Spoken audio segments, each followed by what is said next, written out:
आणि पाताळ भवनाचा त्याग करून त्या मृत्यू लोकांच्या ठिकाणी या अरण्यात माझं घेण्यात आलं.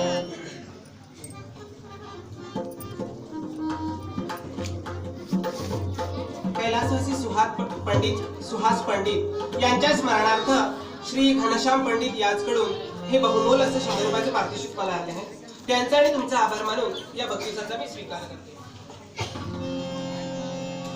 त्याचप्रमाणे श्याम गोसावी यांनी माझ्या कलागुणांचा गौरव करण्यासाठी हे बहुमोल असं पारितोषिक दिलंय. त्यांचा आणि तुमचा आभार मानून या बक्षिसाचा मी स्वीकार करते.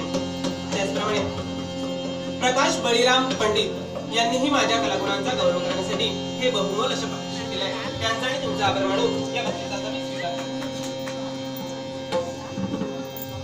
आणि या अरण्याच्या ठिकाणी माझं येणं झालं. अरे वा, जिकडे तिकडे पाहते हे मोठे मोठे वृक्ष आणि या वृक्षाभोवती लतावेली बेटा घालून मुलांप्रमाणे आपल्या आईच्या अंगावर खेळत आहेत आणि उंच उंच आकाशाला जाऊन पेटत आहेत. ह्या डोंगरावरून वाहणारे हे पाणी एक सारखं गतिमान होत वेगवेगळ्या प्रकारचा आनंद घेत डोंगराच्या पायथ्याशी विलीन होत आहे.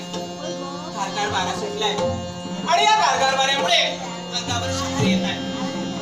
या थंडगार पाण्यात थोडा वेळ स्नान करून या हर्षभरीत परविहाराचा आनंद लुटावा. इकडे कोण एक सशाचे पिल्लू आणि त्याच्या पलीकडे कोण हरणीचे पाडस आपल्या आईभोवती रिंगण घालते. असं वाटतं हळूच त्या पाडसापाशी जावं आणि अलगद उचलून घ्यावं. असंच करावं. जिकडे तिकडे पाहते आणि मनाचं समाधान असं वाटतं इथून जावंच नाही. जे दिसतं ते पाहत राहावं. मैत्रिणीने सांगितल्याप्रमाणे या अरण्याची ही अरण्य शोभा अतिशय मनमोहक आहे. आणि या रानफुलाचा सुगंध मन अति प्रफुल्लित होते.